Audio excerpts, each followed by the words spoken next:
ndetse kandi kubiyegereza turabona ikiganiro cacu Tesalonike ba mbere no musije kumwe n'abatumire nashaka ndaho umwanya bivuge gatonya mpere iburyo ibubafu bihangane mpere iburyo verb. Murakoze, nitwa Munezero Ariel, hanyuma nkaba nkoranira muri Green Cell mu Ngagara. Akaba ari n'umudamu wanje abatari bwamubone mubonere akaryo reka tuje ibubafu. Ego murakoze, nitwa Mediateur Arakaza, nkoranira muri Green Cell yo mu Kinanira. Aho mukoranira ego ni mu Kinanira mugabo niko tuyita mugabo aho ibera ni hehe? Mu bisanzwe hitwa mu Kinanira ariko mu by'ukuri ibera mu Busoro. Ego Abo mu Kanyosha boza, abo mu Kinanira boza. biroroshe rwose cyane, ni abo mu Kanyosha barabisha ko bahashika, naho mu Kinanira kubera ni hafi cyane rwose y'ikiraro bita kuri Duza kijabuka mu Kanyosha bifatanya Kinanira na Kanyosha. Murakoze cyane, jewe ndiko ndamudera kino cete ni Pastor Nikiza Jean Apotre nkaba nsengera muri Green Cell yo kumutanga.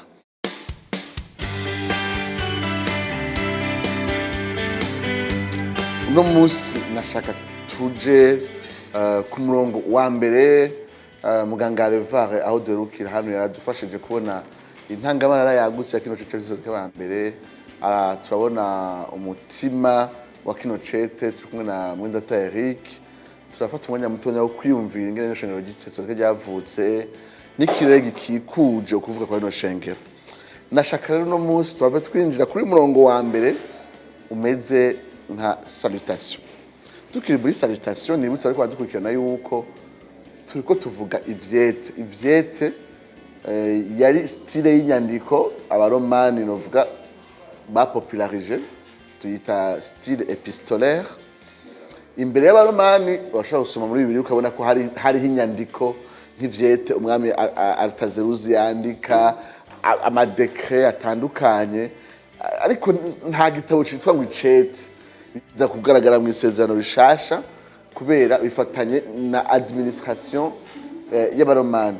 Abaromani bari baracentralije ubwami bwabo ku buryo rero baza baragera ama province romaine. Mu gukurikirana ibiko birabera muri ayo ma province romaine bitangura aba gouverneur b'ayo ma province baza barandika makete kugira ngo sena ni kuvuga sena ingingo zafatirwa muri sena aba ariho bamenyera ibiriko biraba ma province yose y'ubwami bw'abaromani. Buhoro buhoro iyi style ijanye n'amakete itangura kuba popularize ku buryo rero mu gihe ca Paulo inyandiko z'icete zisanzwe ziharawe mu bwami bw'abaromani kandi zitanguzwa n'indamukanyo. Uno munsi rero naho ari formule isanzwe mu makete yose y'abaromani mu kijana ca mbere, nashaka naho womenga Paulo ariko yandika nk'uko bose bandika ko ari icete cahumekewe n'Imana. Ndizera yuko no muri no ndamukanyo hari Imana iza kutuganiriza. Mureka dusabe Mwendata Mediateur adusubire umurongo wa mbere nyene w'indamukanyo hanyuma turabe Imana ibutuganirizako. Ego murakoze cyane. Nkuko tubisoma muri kino cete ca mbere Paulo yandikira ishengero ry'Itesalonike, umurongo wa mbere uvuga ngo Paulo na Silwano na Timoteyo turabandikiye abo mu ishengero ry'Itesalonike bari mu Mana Data wa twese no mu Mwami Yesu Kristo, ubuntu bube muri mwebwe n'amahoro. Akitangura mu ndamukanyo arivuga we nk'uwanditse ico cete mbwa avuga ko candikanye hamwe na Sila hamwe na Timoteyo. Kubera iki bano bantu babiri Sila na Timoteyo bafitanye isano ijyahe n'ishengero ry'Itesalonike? Nkuko mubibona hano mu cete Paulo atangura mu kuvuga abanditse icete arashiramwo abantu babiri Sila na Timoteyo. Ugiye kuraba ngene kino shengero rivuka ry'Itesalonike uza gusanga bano bantu babiri avuga ifatanya no mu kwandika icete bigera ko atari abantu basanzwe. Mwasanze mu buryo buhe guhera ubwa mbere Paulo aja kuvuga ubutumwa Tesalonike aza ko ari kumwe n'abantu bantu. Ni kuvuga ngo iminsi aza kumara Tesalonike avuga ubutumwa ni igikorwa akora ari kumwe nabo. Umva ko mu ntago bwa mbere ishengero yaza kuvuka ari uko abantu bizemwe bahara gasanzwe. ikindi ino shengero baraza kugira ikibazo mu nyuma Pawulo agava yirukanwa habaye imigumuko agenda Bere agenda Efeze ariko haza guhabwa abantu babiri bagira uruhare rudasanzwe muri ino shengero niyo baza kuva basubira kuraba ngene ishengero bavyara tumwe bwiza igihe bari kumwe na Pawulo ngene ryakuze ngene ryakomeye hama kandi niyo baza kandi kurikomeza biciye kandi mu kwafirmisa iryo shengero mu butumwa bwiza murumva ko abantu by'ukuri ari abantu badasanzwe bituma Pawulo avuga ngo mu kwandika kino cete abashiramwe nkuko nabo bifatikaje nabo nkuko umenga bacanditse ari batatu baragize uruhara mu gukura kwa rino shengero.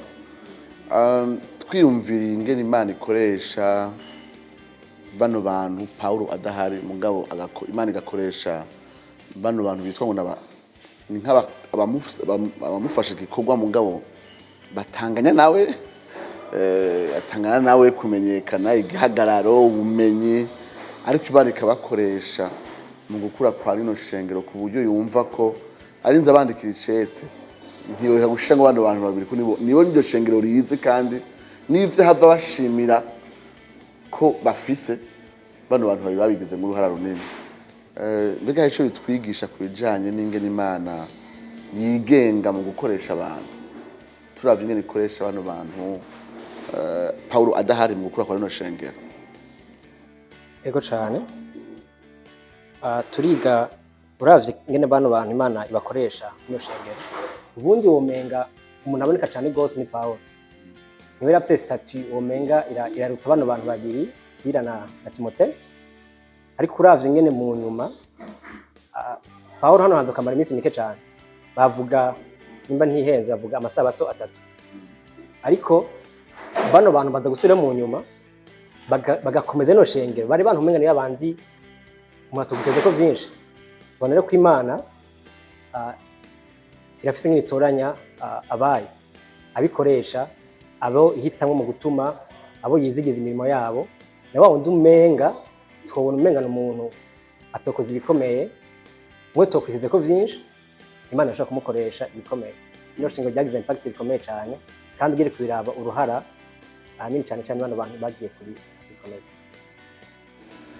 Ndakunda kuvuga ko kahise karenganya kahise karahitamwo amazina kagumana gusumba yandi kandi si misi yose amazina kahise ka hotenye misi yose abo bantu abari bo babagize impact gusumba abandi hari impamvu zitandukanye zituma amazina mwamwe ariyo tuzi gusumba ayandi ariko nitwashika imbere y'Imana à la lumière de l'éternité tuzosanga ari abantu batigeze bamenyekana muri histoire ariko bagize uruhare runini rudasanzwe cyane mu buzima bw'ishengero mu buzima bw'abantu tutangana ingene Imana ibaheza ikibanza kidasanzwe imbere yayo ma récompense éternelle mu ijuru kandi abantu menga ntibamenyekanye gose nimvira yuko bibidutera intege kandi bakentege ko twumviriza ko iduhamagara kuba bizigirwa uravye ingene izo baciye mu danger menshi barahevye amagara yabo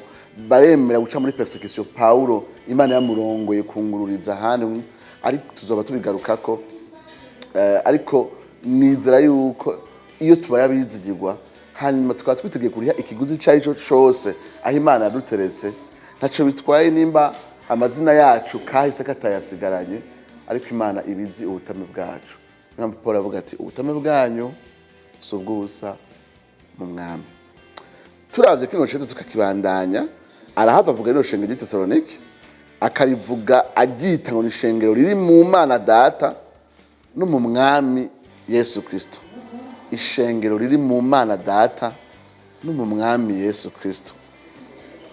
Navuze ko Paul ntakoresha formule y'indamukanyo mu ntango y'icete nk'ivyete byose by'abaromani tubona ashiramo amajambo aremereye hatugarukana kandi kwiyumvira ku bijanye n'agakiza mbega rino shengero ukuntu agyita nibaza yuko abariko arerekana statut yaryo imbere y'Imana uko Imana ibibona mu nyuma hava avuga ko ari ibindi bintu bihagije kandi yifuza kuzogenda kugira ngo anarifashe yifuza kuzogenda kugira ngo akomplete ce qui manque à leur foi n'ibindi.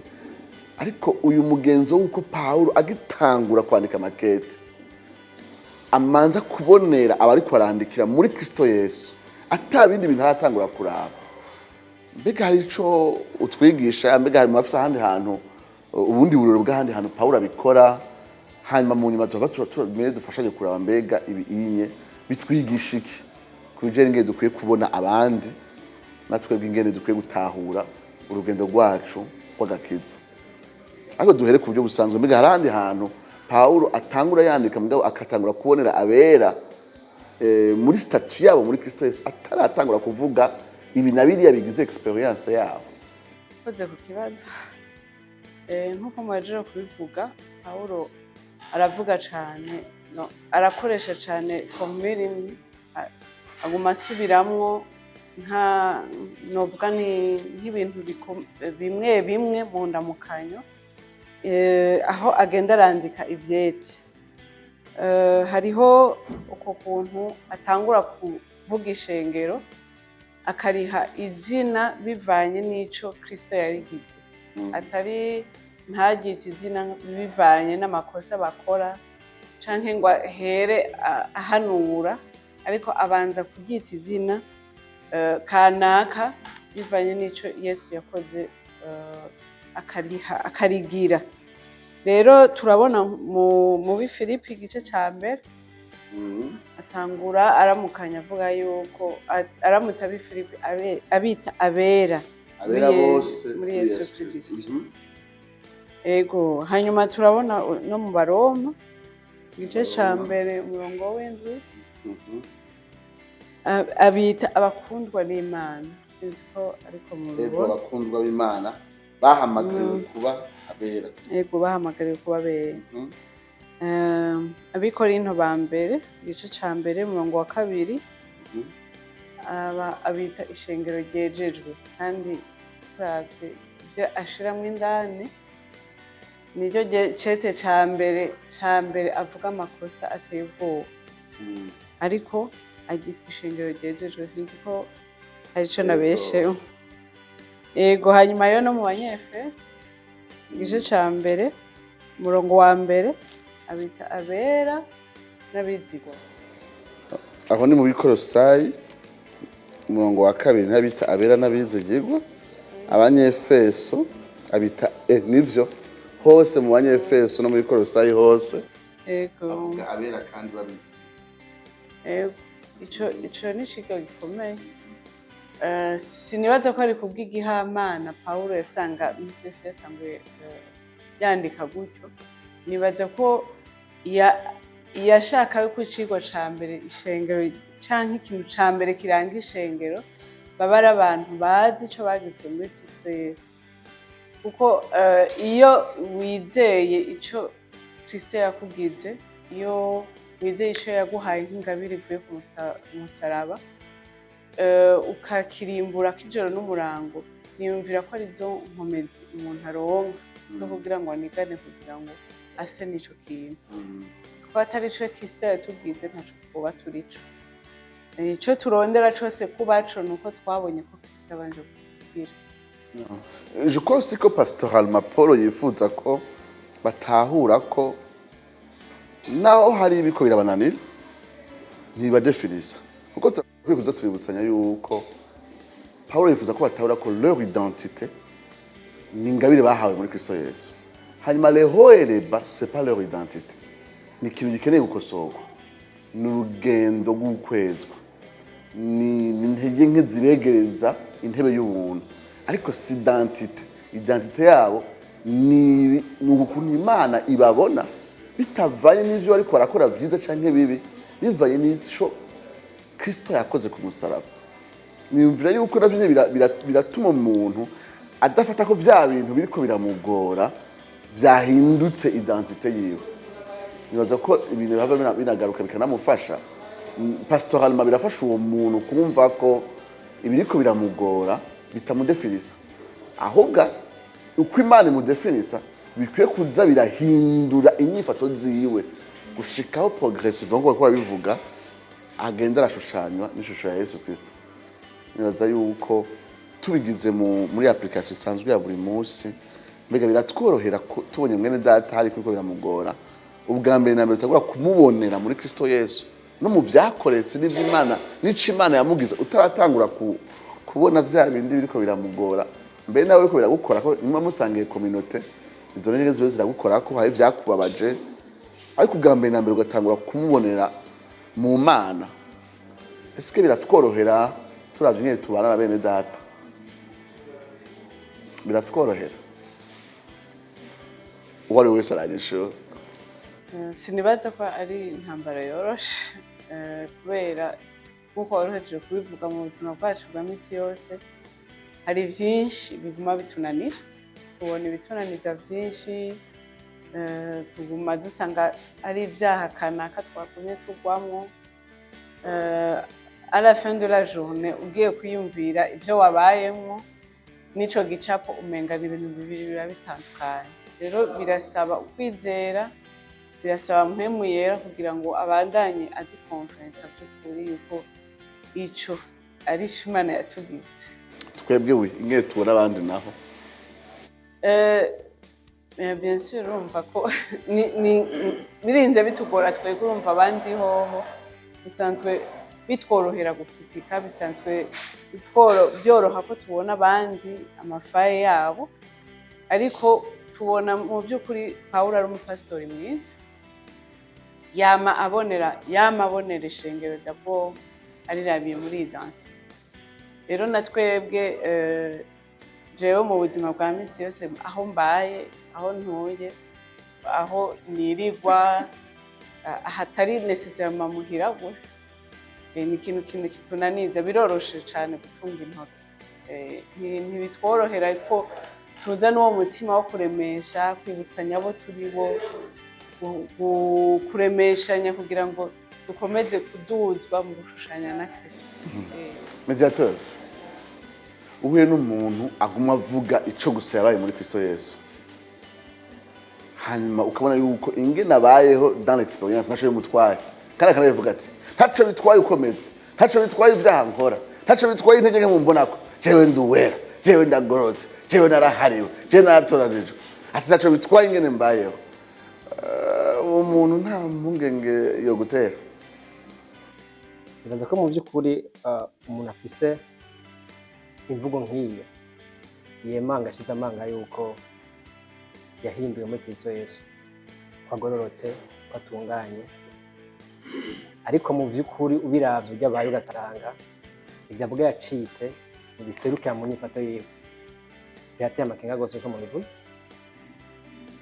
twizera yuko umuntu iyo yahindukiwe muri Kristo Yesu biciye mu kwizera mu gupfa no kuzuka kwa Yesu Kristo kandi twacunguriwe bigomba guserukira neza na neza mu nyifato yiwe bitameze gutyo atugira amakenga twiyumvira tuti bijya bintu avuga ko agororotse ko yizeye ko yavutse ubwa kabiri atumvira ko atari byo ko mu by'ukuri umuntu yavutse ubwa kabiri biciye mu butumwa bwiza bw'ukuri bwo bwa Yesu Kristo bigomba kwafekita uburyo abaye bigahindura ubuzima bwiwe nakoze mediateur ubu tumene nk'abamedita gatonya nyene ukugena abita tumene nk'abamedita ko gatonya abita yuko bari mu Mana Data no muri Yesu Kristo mbega kuba mu Mana Data no muri Yesu Kristo mwodufasha mukavyagura gatonya mukabivuga gatonya kugira ngo twumve neza icyo ariko aravuga iyi statue ariko arababwira mbega isobanura kuba mu Mana Data no muri Yesu Kristo ubundi uravye ngene yandika avuga ati bari mu Mana Data no muri Data wa twese no mwami Yesu Kristo hari ushaka imbuto none yavuga ko bari mu Mana gusa n'ibya bihagije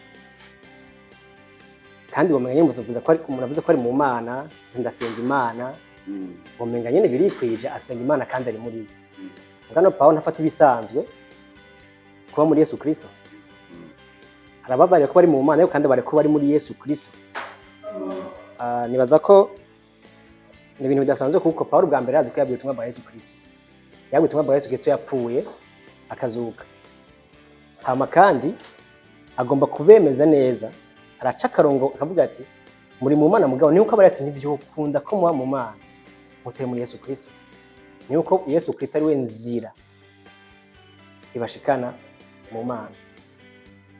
Ego mu bihe nk'ibi usanga abantu bakunda kuvugira ku byo bahurizako kugira ngo birengagize ibyo badahurizako, usanga bahitamwo n'izina ry'Imana ritarimo impari nyinshi nk'Imana Data. Dusenga Imana imwe, Imana Data muremyi wa byose, ugasanga bagerageza guhunga muri Kristo Yesu bagatsindagira hahandi ngo bacikire umutaka ubegeraniriza hamwe. Ubwo ntitwiyumvira yuko mu bihe byacu Kristo Yesu akwiye kuvugwa rwose agatsindagirwa dans un contexte pluraliste nk'uko babivuga abazungu canke ecumenique, wa mutaka wa bose.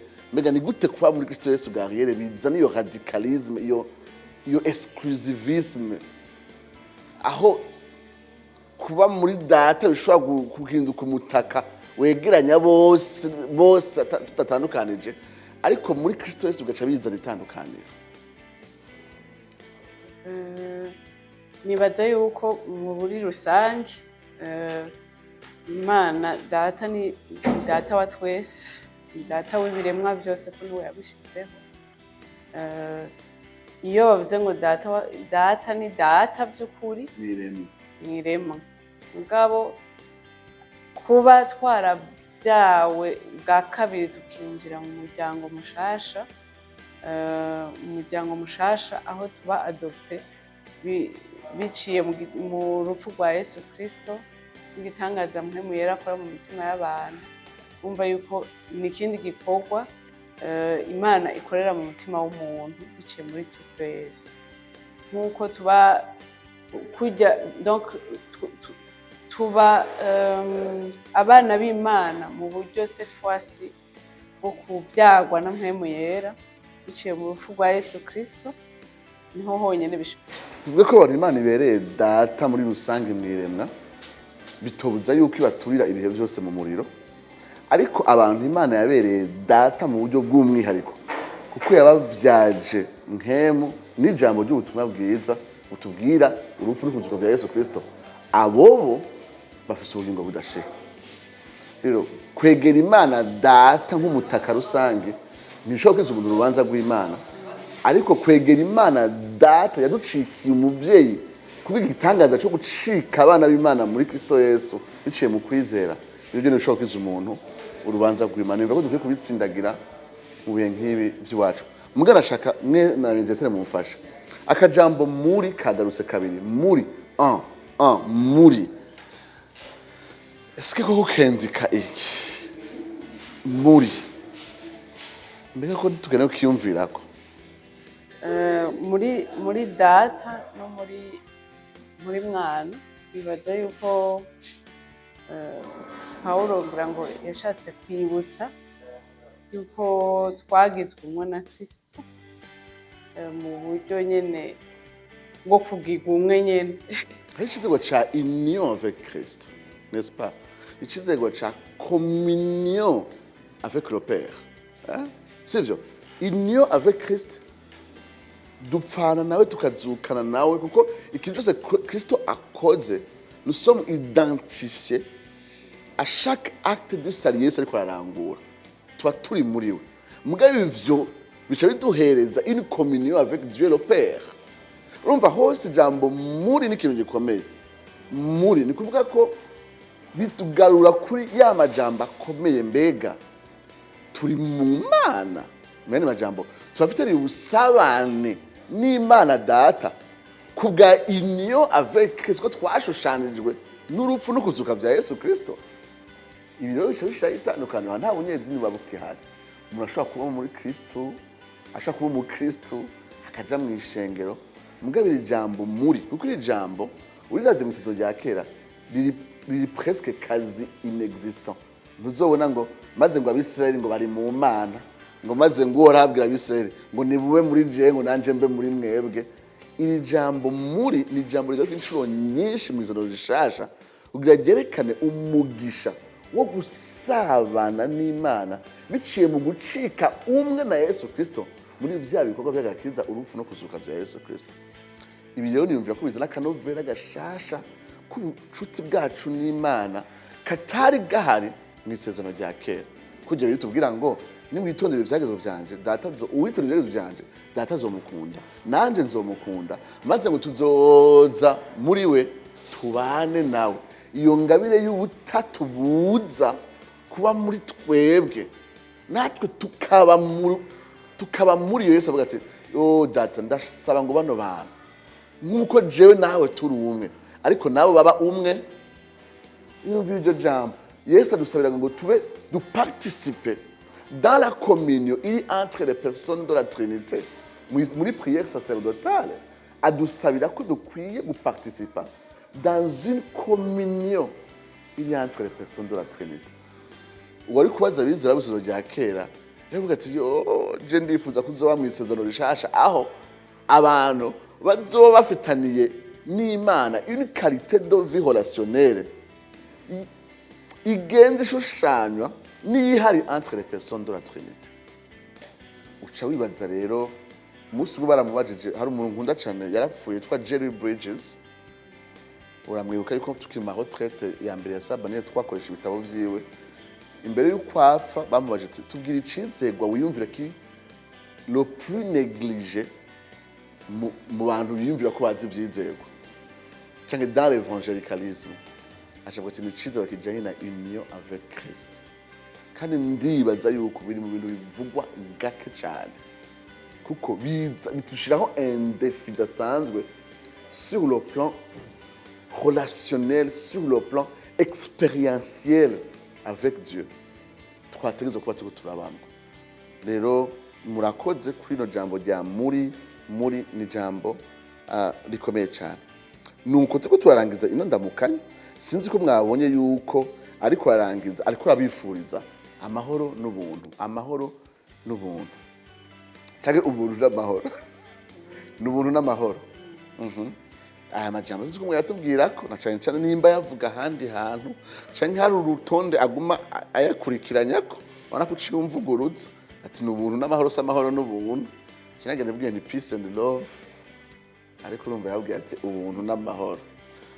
Kubera iki bino bintu bibiri kubera iki bikurikirana gutyo? Ndasubiramo kandi gusita d'abord amaversi kuko Paulo yasa ntaho umenga afise la même formule mu kuramukanya. Ahejeje kuvuga identité ashatse akavuga ubuntu n'amahoro.